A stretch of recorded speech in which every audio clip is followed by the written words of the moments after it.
Okay, magandang tanghali mga kapuso at kapamilya. Di tayo nakapag-vlog kahapon kasi naano tayo. Serve natin kahapon sa simbahan Friday. So, serve natin, no? Ngayon, kanina naman madaling araw, medyo hindi tayo nakapag-vlog kasi nag-prepare ako sa meeting sa aming CCD, no? Yan. Sa Catholic Christian Doctrine ang tawag nito?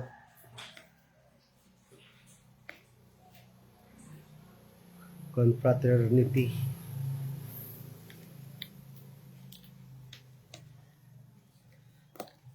CCD, Katekista. So, para makapag-start tayo, kanta na tayo ng pagpakabana, no? Para magpakabanata sa atong katilingban. Okay.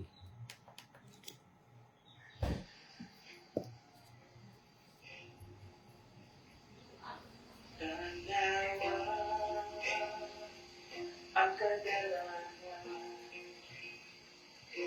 mga batang naglatagaway nag-atiman sa ilang pagdako, kinsa ang Dapat talaga atimanon nato ang mga kabataan kasi sabi nga ni Gatko si Rizal, ang kabataan siya ang pag-asa ng bayan.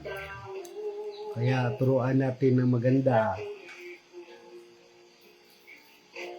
Sa salangan na daot sa kaumaon, sa ilang panagway tag-ahon, daw nagmalipayon, apan sulod sa dughan masulubon. Kristohanong pagpakabana, hatagi mong pili ang imong nadungog nakita. Dili ba nagkinahanglang man sila kang Jesus nga manluluwas ka? Matag piting sa orasan, may tao na sa kinabuhi nakabsan, asa siya paingon, aduna ba'y Kasiguruhan, umaling kinabuhi sa kalibutan. Kristohanong pagpakabana, taliog bili ang imong nadungog nakita. Dili ba nagkinahanglan man sila kang Jesus nga manluluwas ta? Sulpi na, sulpi na, sulpi na, sulpi na, ang sila'y sulutan na. Tungkol sa pagpadayon sa pagpakasala,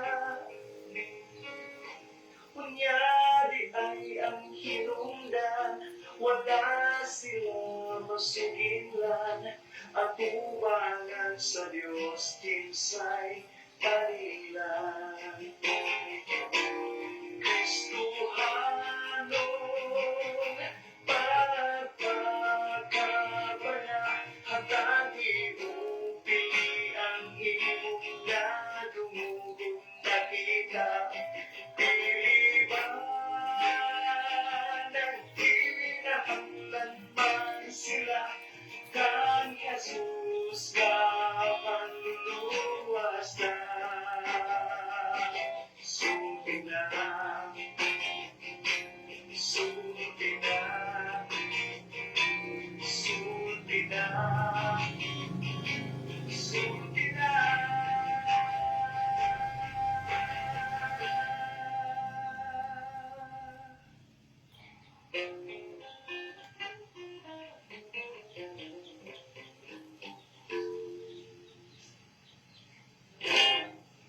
Okay, kapuso at kapamilya, balik tayo sa vlog natin ano.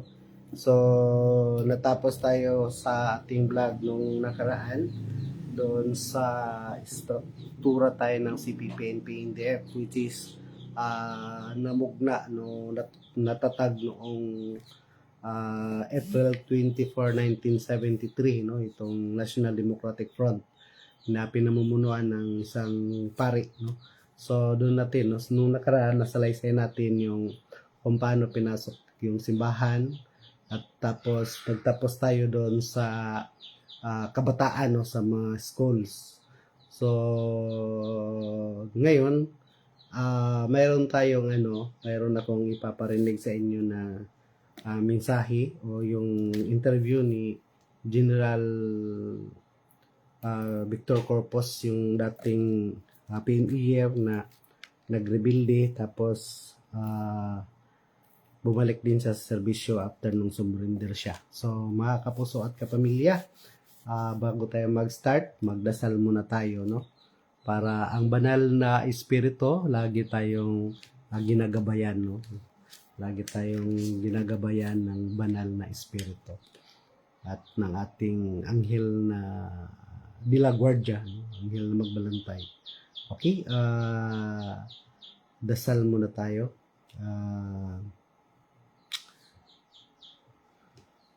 Bitahin natin ang banal na espiritu sa ating pagtatalakay ngayon.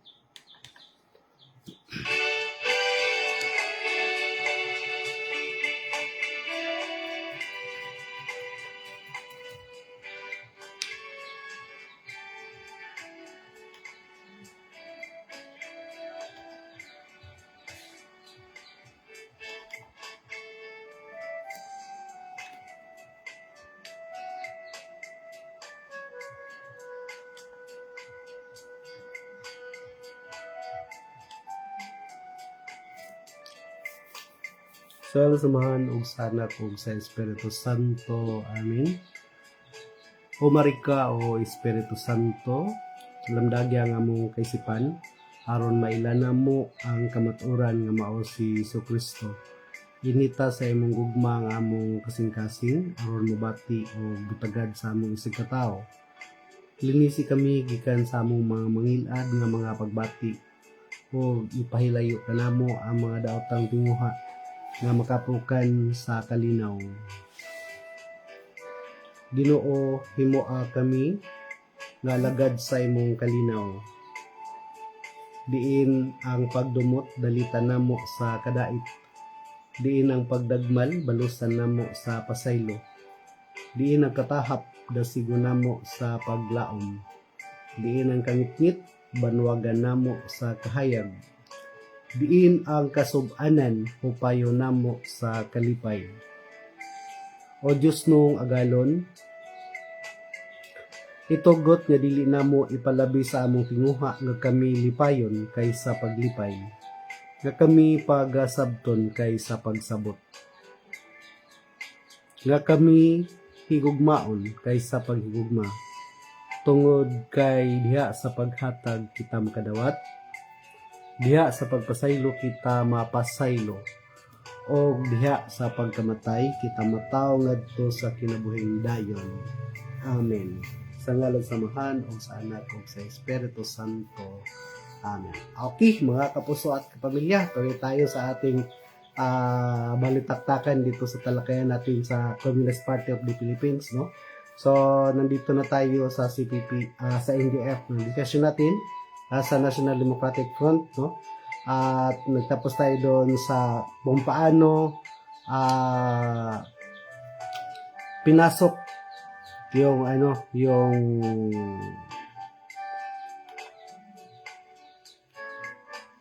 pinasok yung mga eskwelahan, no? So, yun nga, yung diniscuss natin nung nakaraan, doon tayo nagtapos sa pagpasok, kung paano nila pinasok yung ating mga universities, no? Yung mga universidad natin. So, awareness din ito, no?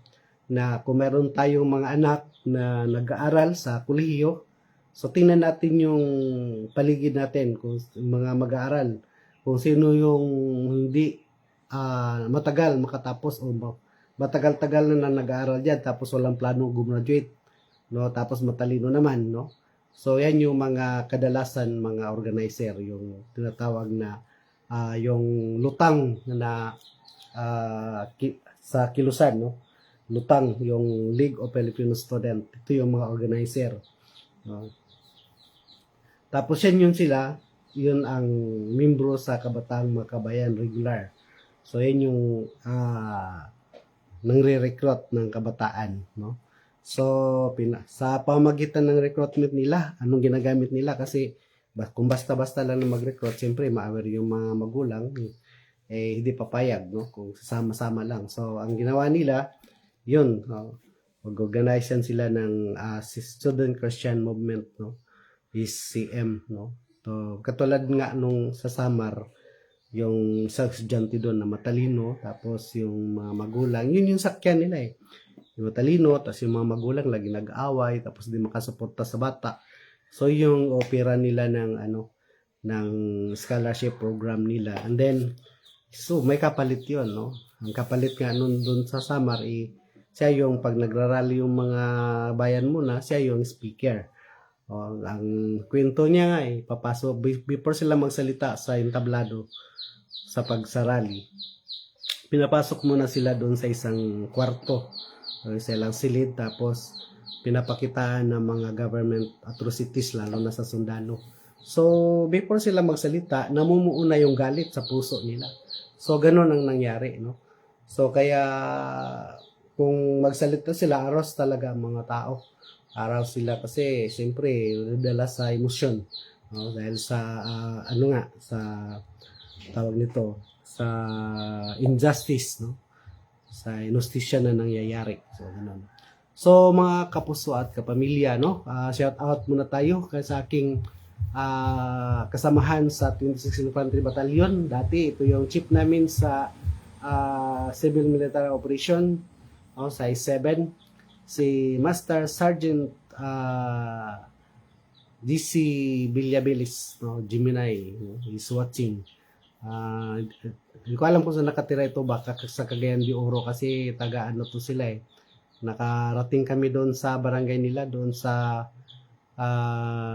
sakop sa bayan ng Baroy, Baroy, Lanao del Norte.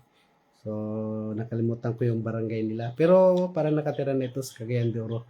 Hello, shout out sa iyo, Master. Ito yung pinakabutan namin na senior NCO nung araw, sa 26th Infantry Battalion. So, praise the Lord. At ito na rin siya. Ito si Master yata, parang minister na rin ito ngayon. Okay. Tuloy tayo, no? So, before tayo mag-start, kasi na-deliver na natin yung 1968, yung pagkamugna ng CPP, no, re-establish ng Juma Season. Kasi, tapos nagtatag din sila ng New People's Army nung 29 March 1969. Tapos pagka 1973 naman, naitatag din yung National Democratic Front, no? So, alam natin na ang National Democratic Front, ito talaga yung nagpapatibay sa kanila. Kaya itong, hindi basta-basta itong Communist Party of the Philippines, o CPP. So, kasi mayroon silang mga legal nito. Ito nga, no? Ngayon, bakit naitatag? Kasi ang dahilan din dito yung martial law. Bakit naideklara ni Marcos, no, Pangulong Marcos Sr., no, Pangulong Ferdinand Marcos Sr., yung martial law? Bakit naideklara yun? Dahil sa pamumumba ng mga komunista, no, doon sa Manila during sa campaign period ng election, no, yung Nationalista Party against Liberal Party. no, sa naglaban si Pangulong Marcos at saka si Pangulong Diosdado Macapagal. So sa rally ng Liberal Party, pinasabog ng mga komunista yon, no, doon sa Liwasang Bonifacio at saka sa Plaza Miranda, yung tapat ng Quiapo Church. So nang dahil doon sa kaguluhan, hindi lang yun ang nangyari, mayroon pang kaguluhan sa mga sa Luzon, Visayas, Mindanao, no. Nag-aklas din yung mga kapatid nating Muslim sa Mindanao, no, sa pamumuno ni Nur Miswari. At alam din natin si Nur Miswari at saka si Juma Sison ay magkasama yan sila doon sa UP, no. Kaya ang bibigyan natin ng yung diin itong nangyari pagpasabog kasi ibinintang nila yon kay Pangulo Marcos para lang masira si Pangulo Marcos. But si General Corpus mayroong sinabi diyan, no? Mayroon siyang sinabi. So kaya ito yung ano natin, no? Ipaparinig ko sa inyo, no? Paparinig ko sa inyo yung yung statement ni General Corpus, kung sila ba talaga, si Marcos ba talaga ang ang nagpasabog sa kaguluhan na yun, no? Kasi yun ang kanila, claim nila, si Pangulong Marcos ang dahilan. So ito pakinggan natin. Kasi ilagay ko pa yung natin, yung headset para at least malakas-lakas yung Okay?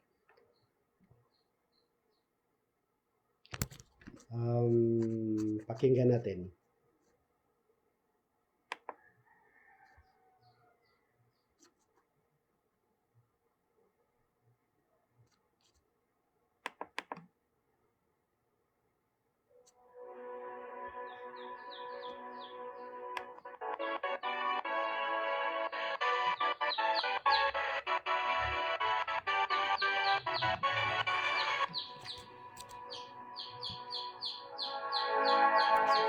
Yung statement ni General Corpus, no? Yun natin. What was your role inside ng gumawa ng military training? Ikaw rin ang gumawa Yes. ng NPA, ng mga Military training ng NPA kami. So, ikaw yung Nagplano. nagplano. Yeah. So therefore, yung training nila ay galing sa knowledge ko. Yeah. That was your role. Yes. Hindi ka sangayon doon sa Plaza Miranda Bamin. Ano nangyari? Nangyari yung Plaza Miranda bombing. Nangyari yung show ni Joma. That is the brilliance of Joma. Yung revolutionary lead na Yeah. sinasabi. Na-predict na yung mga nangyayari. Kaya lang, it's a different kind of brilliance. May dahil ginamitan ng acts of terror. Like the bombing of the Liberal Party meeting the Avance in August 21, 1971. So tama si Marcos, kayo nga. Yeah, Mali yung Liberal Party Yes. si Marcos. yes. I was then newly elected or appointed as a member of the Central Committee ng Communist Party of the Philippines.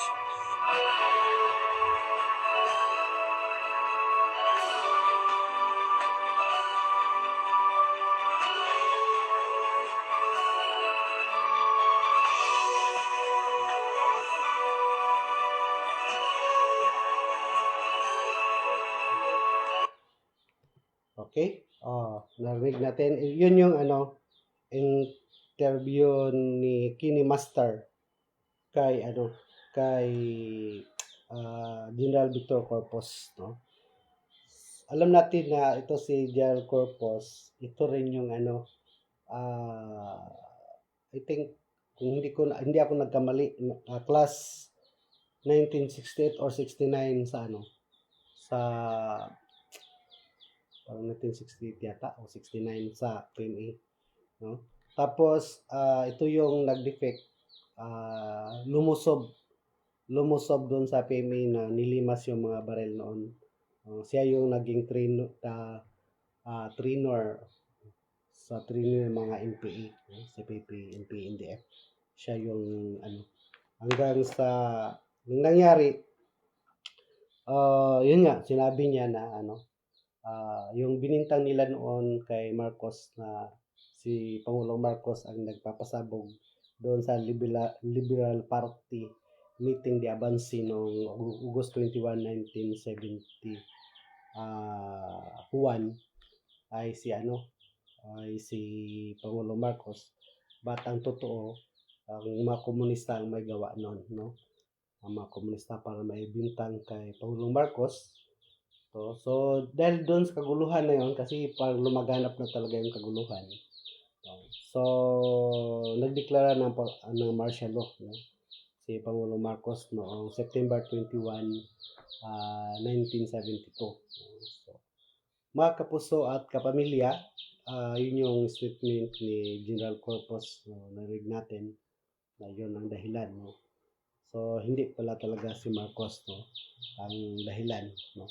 So, kaya ituloy natin yung discussion natin sa tuloy natin ang discussion natin dito sa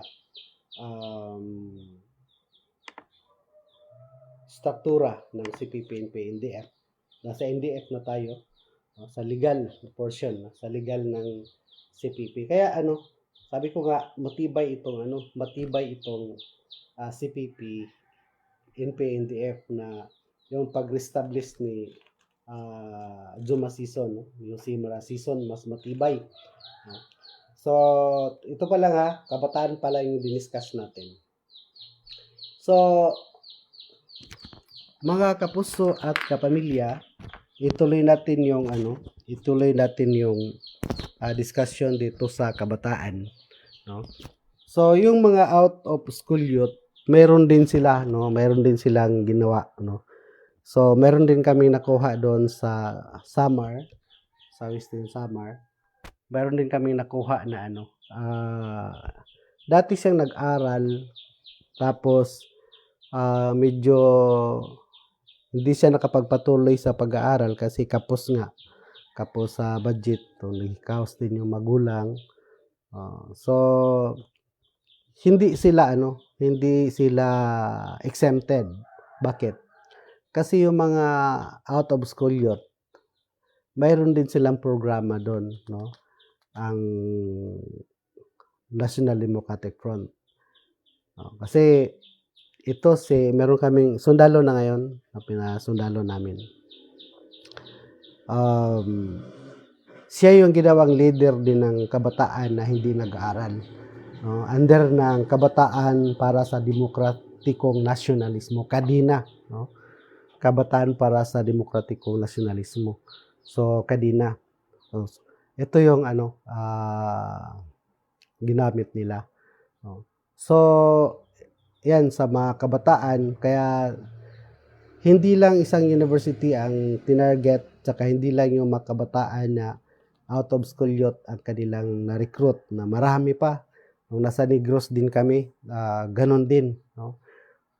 Punta kami doon sa pinakamaraming ang pinakamarami na kabataan makabayan na interview ko doon sa Ilog, no? Ilog, Negros Occidental, no? Sa bayan ng Ilog.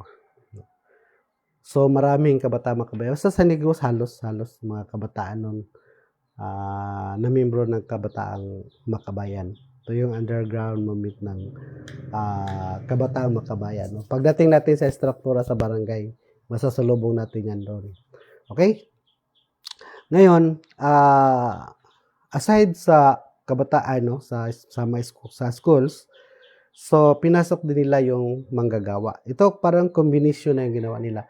But itong strategy na ito ay strategy ito ni Marxism theory, no? Teorya ito ni Karl Marx, no? Kasi itong pag-organisa sa kabataan, ito rin yung ginamit ni Mao Zedong, kasi ito yung nayakap niya na ideolohiya sa Marxism, na kabataan una niyang i-organize, no?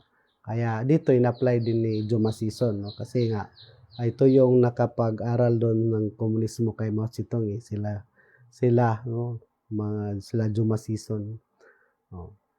At iisa-isahin natin yan kung sino talaga yan sila pagka ano natin. Tapos, itong mga manggagawa, no? Itong manggagawa, sabi ko nga, nung nasa Bulacan kami, sa Central Luzon, 1,000 plus, no? 1,000, almost 2,000 yung mga pabrika. Tapos, ang ginawa nila, kasi siyempre manggagawa doon, kaya iba-ibang klaseng paggawaan yon. Mga kapuso at kapamilya, inorganisa nila sa Kilusang Mayuono. No? Yung Kilusang Mayuono. Tapos, yun ang nasabi ko sa unang vlog ko pa. Yung mga pabrika, nagsara. No? Kasi, nag-demand sila, okay man yung, okay talaga yung okay talaga yung layunin sana. No? Kasi, para, maka-recover yung mga manggagawa. No? Kasi, siyempre, tataas yung sahod, pero over lang, no? Over. Katulad nga yung nabanggit ko rin doon sa Iligan City, yung National Steel Corporation, na yun lang nag-iisa sanang standard na gumawa ng bakal, no? Ng mga steel dito sa Pilipinas, dito sa Asia. Standard talagang gawa nila. Pero nagsara din dahil sa pag-ulis ng KMU. Maganda namang layunin para angat talaga yung manggagawa. No? Pero, nasobraan, no? Sobraan ng mga demand. Kaya hindi kaya ng kumpanya, so napilitang magsara. So, ganun din sa Bulacan, no? Ang naiwan sa Bulacan that time na nandun kami, sa record namin ay 400 plus na lang na mga pabrika. In fact, sabi ko nga, nagkaroon pa tayo ng hindi naman kaso. So, nagkaroon tayo ng doon, nagharap tayo doon sa Duli, sa Pampanga, sa Region 3 kasi nagreklamo yung KMU, yung organization under ng KMU doon sa isang pabrika sa Santa Maria, paggawaan ng PVC pipe. Kasi inorganisa din daw namin yung mga, di kami daw nagpaalam. Pero ang totoo doon, kaya nga sabi ko kasi nung pagharap na kami doon sa Duli, doon sa Region 3, no, doon sa Pampanga, sabi ang totoo, natawa na lang ako, itong talang komunista, sinungaling. Sabi ko sa Duli, director, sabi ko, paano nangyari na na pumasok kami doon na hindi alam ng management? Ang nag-invite sa amin itong presidente ng paggawaan, no? Kalimutan ang pangalan nun. Katabi nung nagreklamo. No, katabi nung. Yung pala, siya pala ang hindi nakakilala doon kasi nga sa KMU siya, under nila yung nag-organisa doon. Kaya ginamit lang nila na propaganda na hindi kami nagpaalam, pero ang totoo, ang management ang nag-invite sa amin. No, kasi nga malaki ang demand sa KMU, no? So yun, no? Kaya nung magsalita yung paano nangyari na pumasok lang kami na na hindi nagpaalam, na in-invite na sila. O yung letter, dala ko yung letter ng kumpanya sa pag-invite sa amin. O, tapos yun, inorganize namin sila doon. Ang counterpart doon sa KMU na pag-organisa. So yun, no, yun doon lang, hindi na nakapagsalita yung kasi nungalingan naman yung sumbong nila. Actually sila yung nagsumbong sumagot lang tayo doon. Ganun sila katindi, no? Kasi gusto nila i-paralyze talaga lahat ng mga paggawaan para sa ganun yayakap ka pag naghihirap ka, yayakap ka talaga sa komunista, no? Yayakap ka sa komunista. Kasi nga sa komunista, mapipilitan kayo yumakap kasi pantay-pantay. Walang mayaman, walang mahirap. Kumbaga, no? Kaya yon. Tapos magpapakita lang sila ng suporta sa pamamagitan ng pagsulsol para mag-aklas. Ganon. So, babagsak talaga, no? Babagsak ang mga kumpanya kung ganon. Tapos, isa yun, no, sa mga target nila sa yung mga manggagawa, no? Tapos, pangatlo, ito yung mga magsasaka, no? Ito, combination, kasi itong National Democratic Front, combination na ito kasi itong youth sector saka yung manggagawa, ito yung Marxism theory, no? Tapos itong mga farmers kung paano inorganisa yung mga peasants, yung mga magsasaka, ito na talaga yung karanasan ni Mao Zedong, no? Kasi nga nung naglaban sila ni Chiang Kai-shek tapos tumakbo sila sa bundok, no? Pagdating sa bundok nakita niya yung mga prominente, mga magsasaka doon na marami, tapos naisip niya siya din anak ng prominente magsasaka. So inorganisa ni Mao Zedong yung mga magsasaka doon. Later on nung Second World War, nung i-attempt sila na sakopin ng Hapon, so yun, nagsama sila na Chiang Kai-shek at saka ni Mao Zedong para labanan ang Hapon. No, nung mawala na yung Hapon, no, nung wala nang gera, wala nang Hapon, sila naman ang naglaban.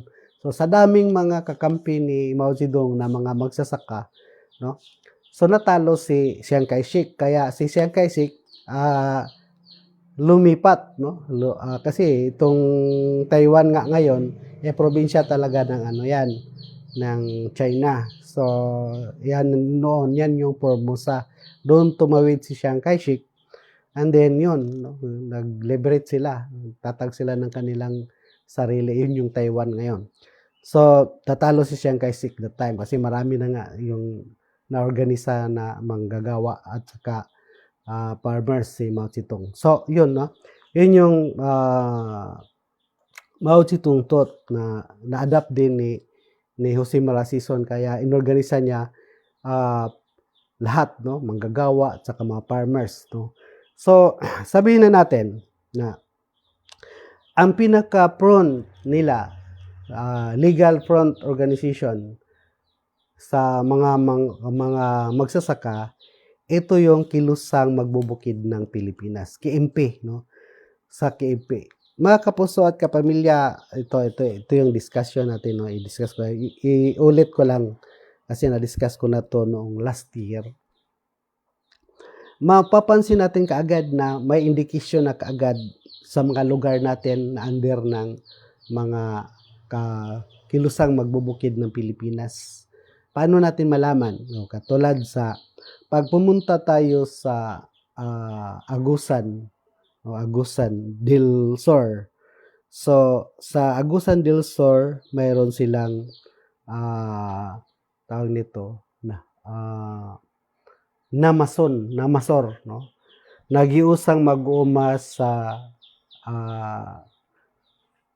Agusan del Sur. Namasor pa 'yon. Agusan del Sur. No? Doon naman sa Agusan del Norte, ito mayroon din silang Uman, no? Uman. Under ng KMP yan, no? Under ng KMP. Ang Uman, anong ibig sabihin ng Uman? Ito yung union ng mga magsasaka sa Agusan del Norte, Agusan Norte, no? Uman. Union ng magsasaka sa Agusan Norte. O yan, yung Uman. So, yun yung indication. Pumunta tayo sa, ilatag natin yan isa-isa pagka, sa madaling sabi, sa magsasaka pa lang, may indication na tayo, aware na tayo dapat dyan, no? Na, kasi nakalagayan sa, nakalagayan sa mga karsada, no? Makikita natin yan sa mga daan, no?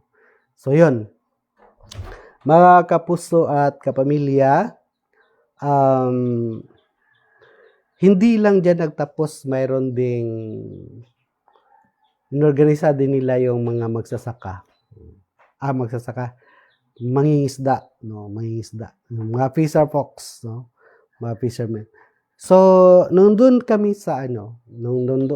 sa Bulacan, napunta kami doon sa isang barangay Binuangan ba yun? Parang barangay Binuangan ng Obando, Bulacan. I think Obando, Bulacan. Itong barangay na ito, isang isla.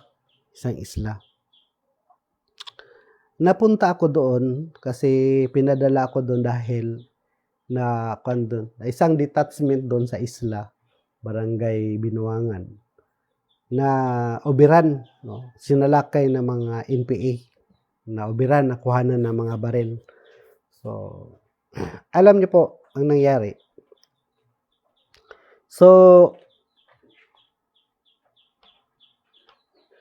nung nandoon na kami, so sa pag-conduct namin ng house-to-house pagtatanong na bahay-bahay, kasi maliit lang yung barangay. Napaligiran ng dagat, ng paligid niya dagat. No, maliit lang talaga. Tapos, yun, kasi kahit gaano ka-organisado yung barangay sa Kilusan, mayroon pa ring 10% dyan na atin na pwedeng magsalita. No? So, sa masigasig na mga kasama ko, namin na malaman talaga ang totoo kung anong talagang nangyayari. No? So, nalaman namin na mayroong under na mangingisda doon, grupo ng mga mangingisda. No? Grupo ng mangingisda under ng Pamalakaya. No? Ang pangalan ng grupo nila doon sa mangingisda doon sa Barangay Binuangan ay Samahang Itim. No? Samahang Itim. Ang Samahang Itim na yon, ang nag-organisa, alam niyo po, ito yung ito yung minsan kailangan talaga ng masusing ang tawag dito, masusing pag-imbestiga, no? Kasi kailangan hindi lang isa, dalawa, tatlo, apat ang magsasabi, no? Kaya ang lahat ng ginawa namin doon documented talaga, no? Pati ang barangay council, no? Talagang pagkatapos namin makuha ng mga impormasyon na yun galing sa mga tao, doon naman kami sa mga prominent person kung ano rin masasabi nila doon. So, ganun, yung sinabi nila ng mga tao, ganun din ang sinabi ng mga prominent person. So, ibig sabihin, totoo, no? Totoo. Kasi di lang naman isa yung source eh. Sinong nag-organisa na yon? Ay taga-simbahan. Ito yung maliwanag talaga na napasok yung simbahan. Oh. Ang una, noong, kasi pangalawang beses na naaktibo sa kanila ang Kilusan eh. Noong una, ang organizer ay galing sa simbahang Katoliko. Doon din kasi, alam niyo po, kahit na yung maliit lang yung barangay na yun under na barangay sakop ng Ubando, Bulacan, pero yung simbahan nila malalaki, parang parokya. No, hindi lang yung kapilya, parokya ang dating. Kasi may pari din. No. Ang simbahan doon na meet namin na nagsusuporta sa Kilusan, no. Inadapt yung teorya ni Marxism at saka yun. Itong Katoliko daw. Tapos 'di ba sa kasaysayan yung Katoliko parang kuan sila na bago, no? So ang nag-organize naman noong Samahang Itim na lumusob doon sa detachment ng mga sundalo. Yata pa ng 56 IB yun. Itong ang battalion commander nung sa 56 IB, sabihin ko si General Clement, Colonel pa nung araw, no? General Clement, naging chief of staff pa yun, no? Siya yung battalion commander noon na nabiran itong detachment ng Binuangan. Mga kapuso at kapamilya, ang nag-organisa nila sa Samahang Itim ay taga-simbahan ng tawag nito, Pilipinista, no? Yung Pilipinista. No? Ito yung itong Pilipinista, ito yung Aglipayan Church, no? Ito sila yung nag-organisa. Tapos hanggang sa makuha talaga, no? Makuha namin yung kabuuan. Lumabas na ang leader din ng inorganisa ng mga nasa simbahan na Pilipinista, ang leader ng Samahang Itim ay nakalimutan ko na yung pangalan. Isang membro sa Iglesia ni Cristo. See? Kasi may Iglesia ni Cristo rin doon. Ayun nga, sabi ko nga, yung Iglesia ni Cristo doon, ito palang leader ng pamamalakaya doon, no, na Samahang Itim, ay isang Iglesia ni Cristo. Kinausap namin yung ministro ng Iglesia ni Cristo. Dininay niya. Kasi sa kanila daw, hindi pwede yung ganun. Kaya yun, nagdiskasan kami na pinaliwanag ko sa kanya. Ayun ko, ministro, alam niyo po, hindi mo masabing, hindi mo masabi na hindi kayo napasok kasi kayo, tapat kayo sa Panginoon. No, kasi sabi ko, ang mga ito ay may panlilinlang. So, hindi mo alam na nalinlang ka na pala. So, katulad nito, ang halos ng mga tao dito nagsasabi na, kasi maliit lang yung tapos nakuha na namin yung mga tao, nagsalita na, no? Sabi ng mga tao dito, pati ang council, na ito si i-under ninyo, no? Nasa inyong simbahan. Nasaan na ito ngayon? Yung pala, tinago nila. No, yung tao na yun. Kasi, yun ang leader ng umatake doon sa detachment ng Barangay Binuangan, no, na-recover lahat ng baril. Yun, no, nakuha namin yung informasyon, tapos later on, nagalit pa talaga yung pastor, no. Nagkaroon pa ng dialogue doon sa central nila, doon sa central church nila. No, nagkaroon pa ng dialogue doon ang commander namin para lang masabi na hindi nagsinungaling kami kasi andyan yung mga statement ng mga tao. No? So, ganun. So, ganun katindi ang pag-organisa nila. No? Kailangan talaga doon masigasig ang mga sundalo. No? Tulad namin, masigasig para makuha talaga kung anong totoo. At walang sabi nila na interrogation na yung pananakit, no, tortured, no.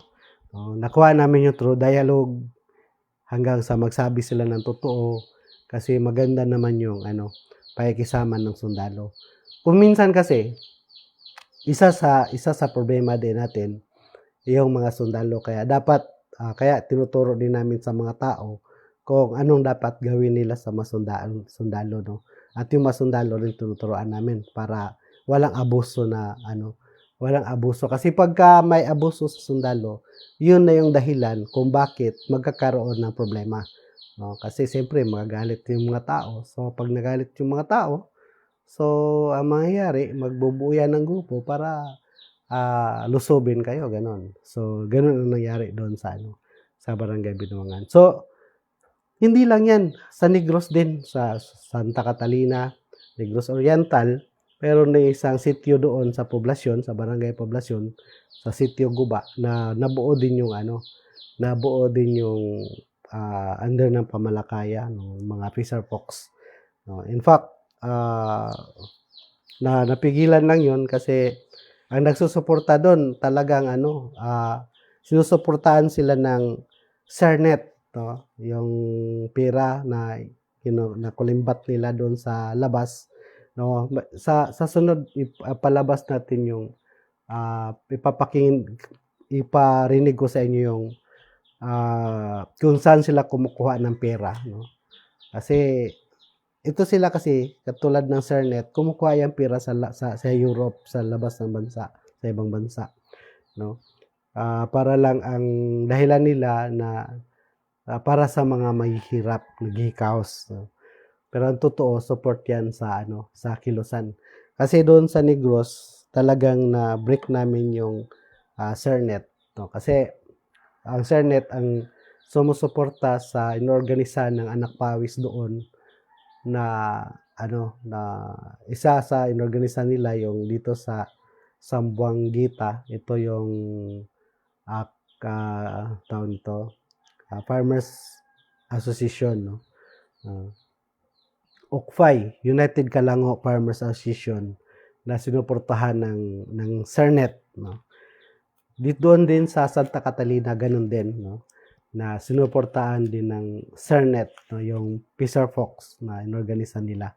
Tapos nakuha namin yon kasi siyempre maganda yung pagdadala namin doon. Tapos yung secretary mismo ng Fisher Fox nakuha natin at siya yung nagsabi at na binigay lahat ng mga dokumento nila na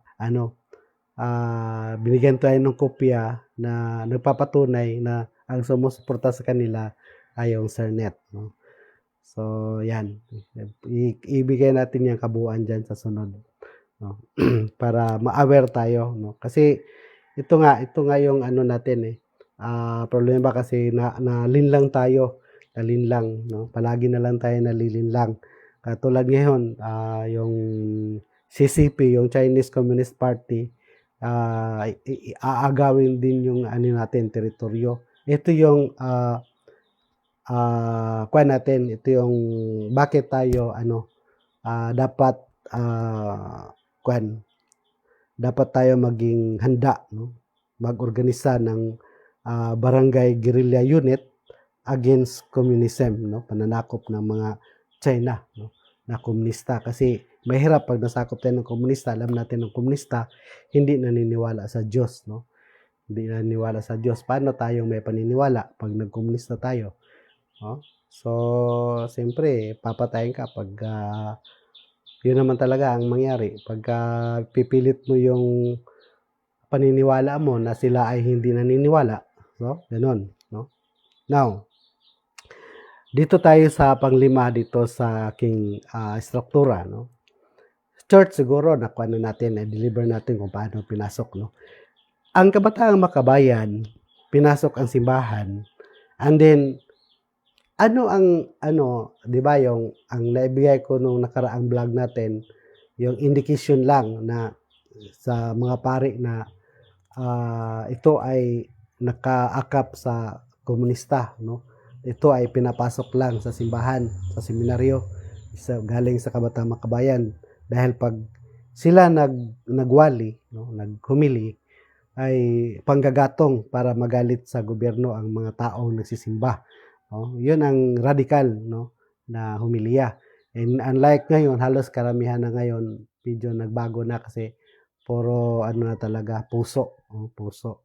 Yung palaging sinasabi ni Bishop Abet, no, na kailangan gugma, no. Hindi yung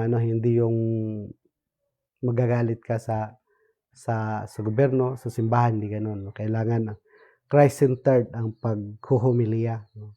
Hindi yung may galit na mamutawi doon o na may panakot, ganoon. So isa yun sa indication sa kung mapiktuhan ba yung pari. Ngayon, dito sa simbahan, mayroong mga organization national. So, ang napasukan, una, malalaman natin yan kasi sa religious organization, nandyan yan sila, yung Christian National for Liberation, no? Ito, hindi masama ito. Hindi naman talaga ito kasi ang mission ng simbahan talaga, lalo na sa yung Vatican to, dito sa BEC, kailangan maliberate tayo sa kahirapan o sa mga inustisya, no? Kailangan maligtas tayo doon sa mga inustisya, no? Kaya yun ang kuan talaga sa simbahan.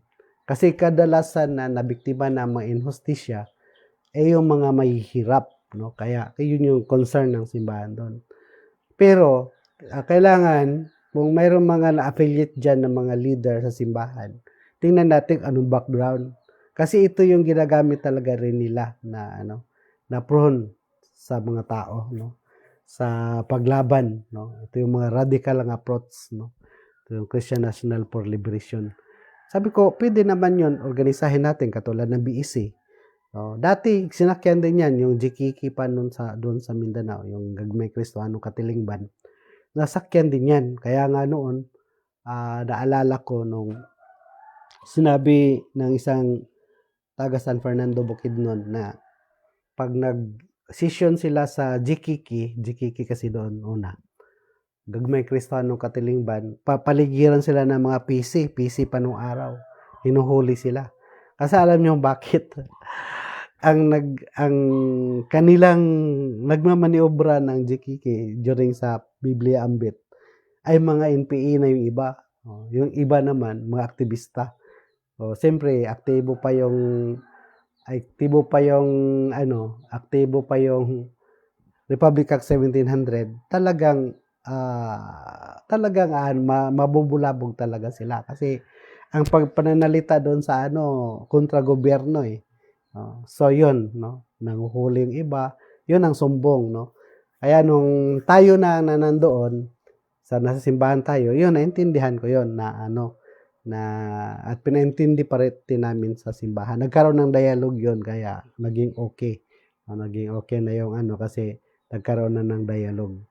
So, mga kapuso at kapamilya, dito kasi kailangan maintindihan kasi hindi naman lahat dito. Ang pinakamaraming komunista talaga to regular dito sa mga organisasyon na ito 3, 4, 5 lang. Yung iba membro lang yan, walang alam, nagagatungan lang sila kasi nga radikal ang pag-explain, panggagatong para magalit sa gobyerno ang mga tao.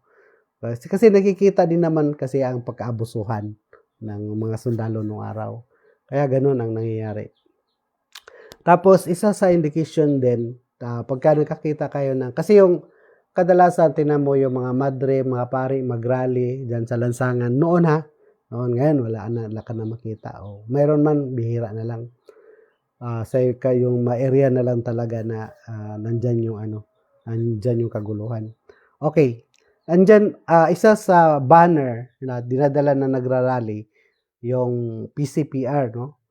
Promotion of Church People's Response. Yung mga organization na tinatag ng simbahan, religious organization, na under na PCPR, no? Katulad, halimbawa, noong early 80s hanggang early 90s, no? Nandito tayo na-assign o strike tayo sa nung aktibo pa ako sa sundalo. Strike kami dito sa Misamis Oriental. Dito sa Salay, Misamis Oriental, may panahon doon na ang simbahan sa Salay inaisara. Naisara, sinarado talaga yan. Kasi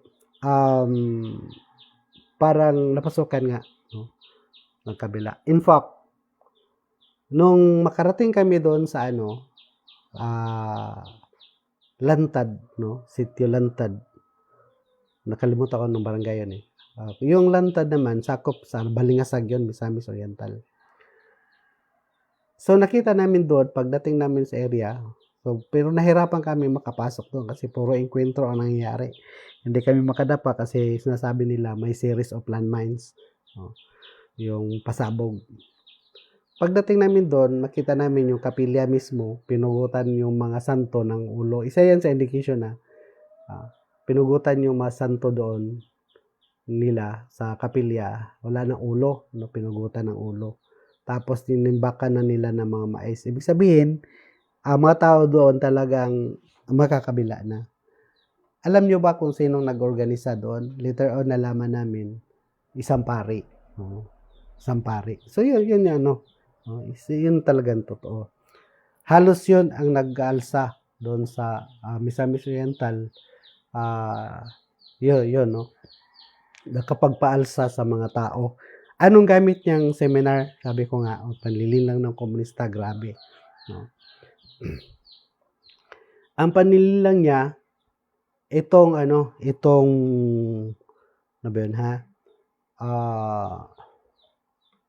hindi couples yung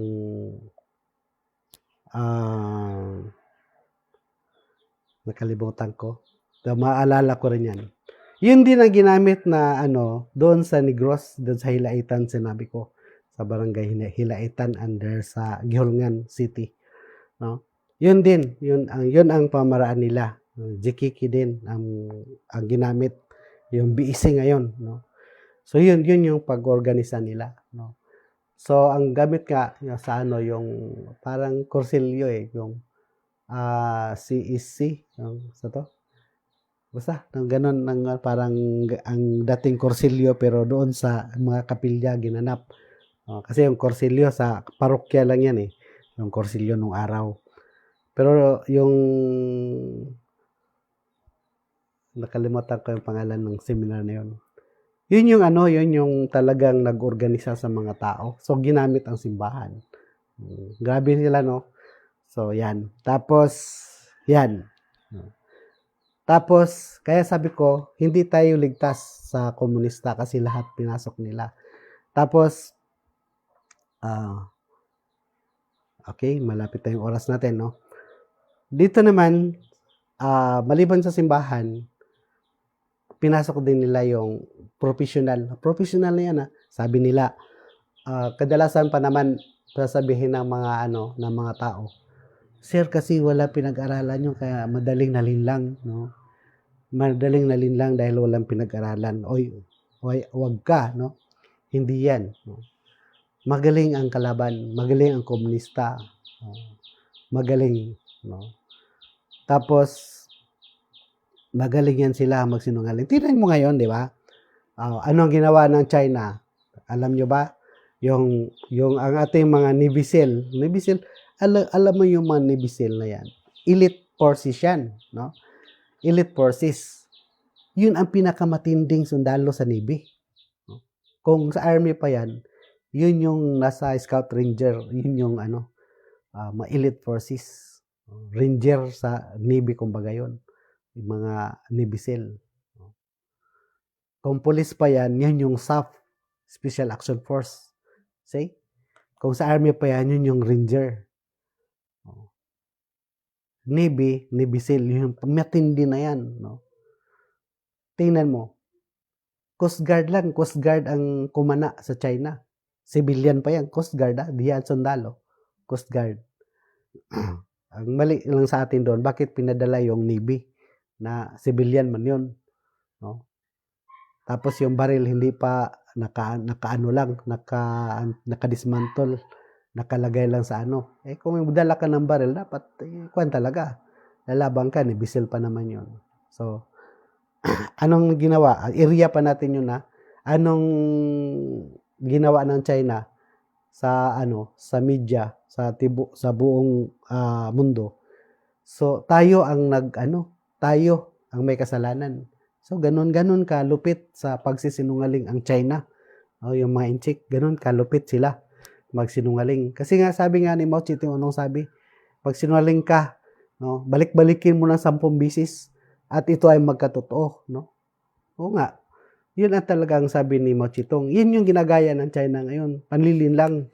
No? Yun din ang ginagawa ng mga ating kapatid na mga komunista, panlilin lang, no? Expert yan sila sa panlilin lang, no? Master of deception na sila.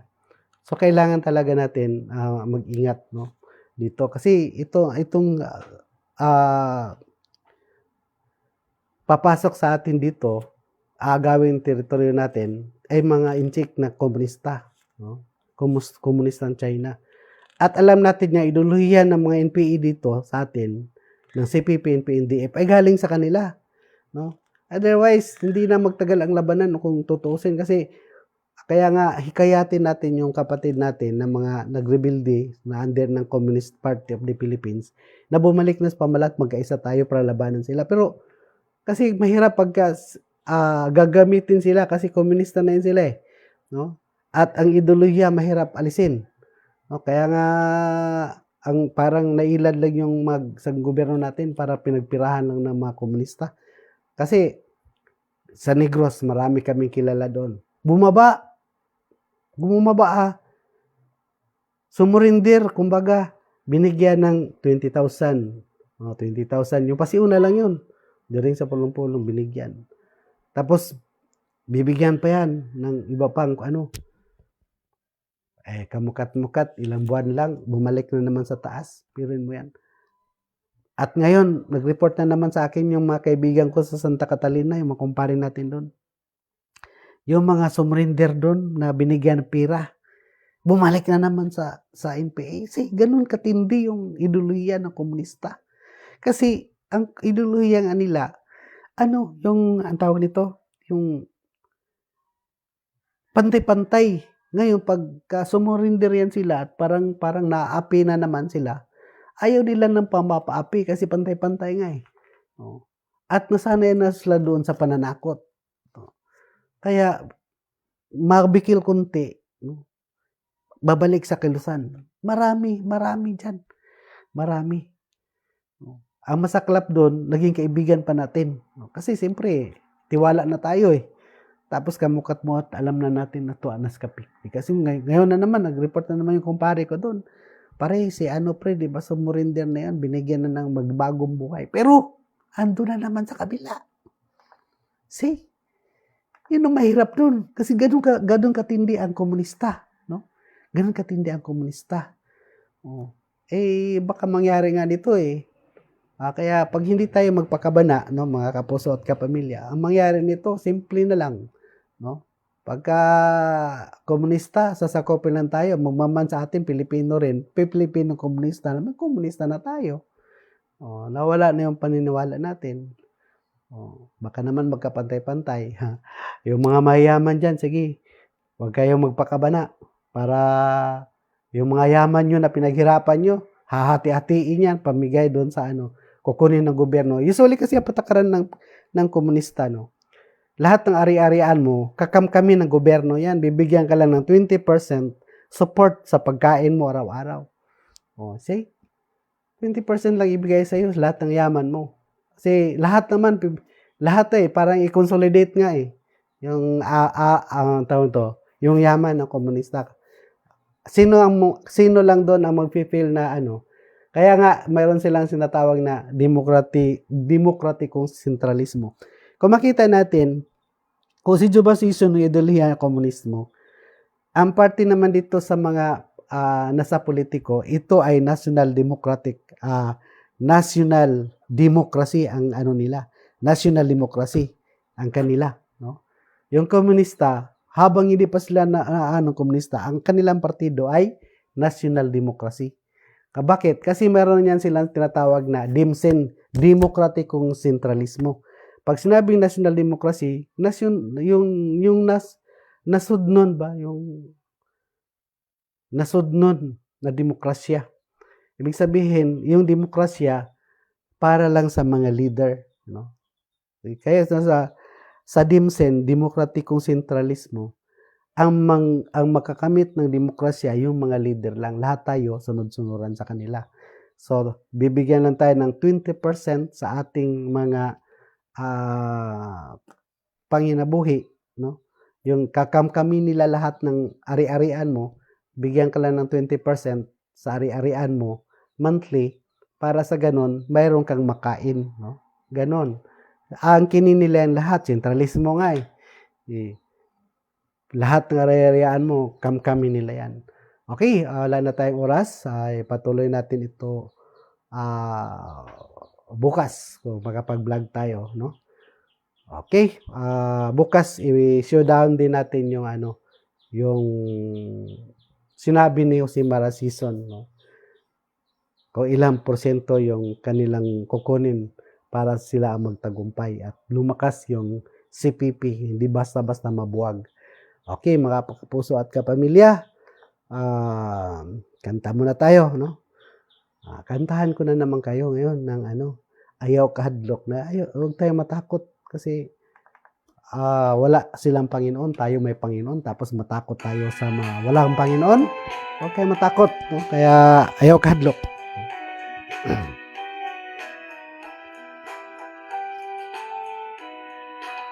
Ayaw kahadlok sa iyong pagpanaw sa kalawuran. Ang Ginoo anak kanunay sa inyong kiliran. Ayaw kahadlok nga moabot ang mga katalagman. Kamu panalipdan sa gugma sa atong amahan.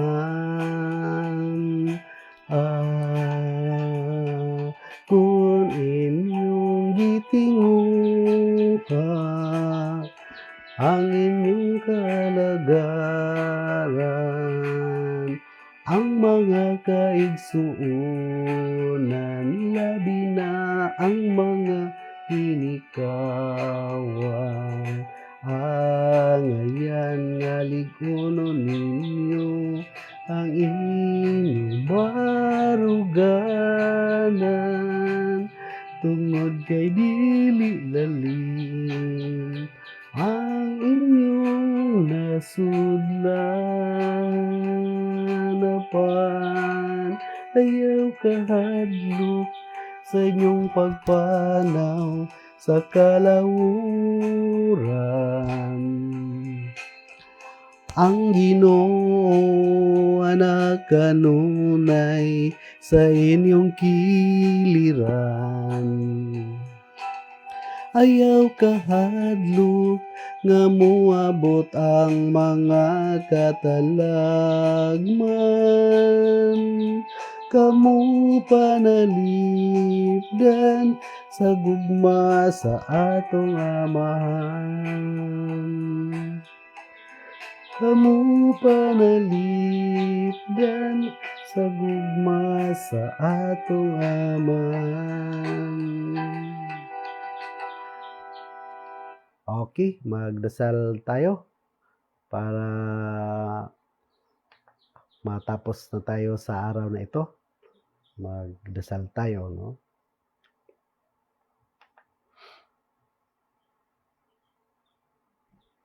Okay, pagkatapos natin ng discussion,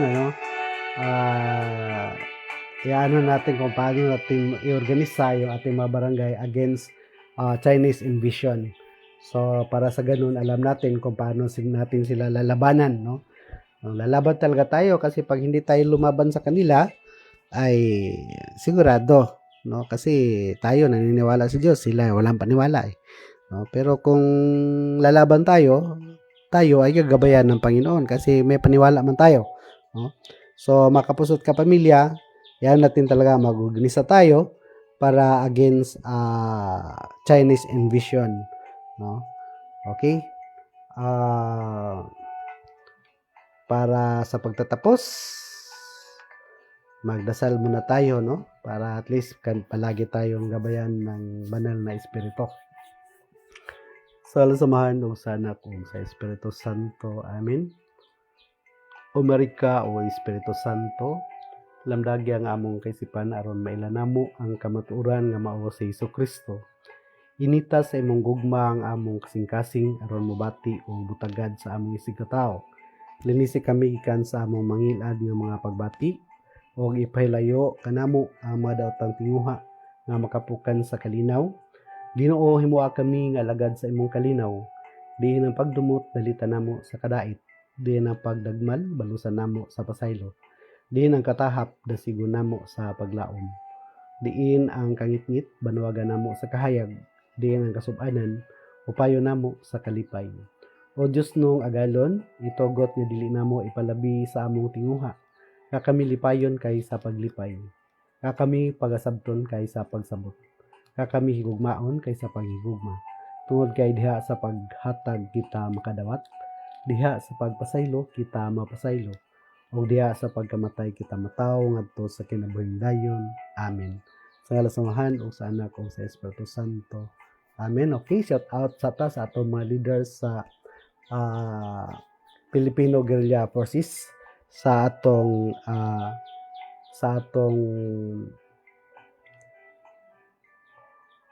mga leader sa national, si Commander Mitran, si Captain Dado, Commander Dado,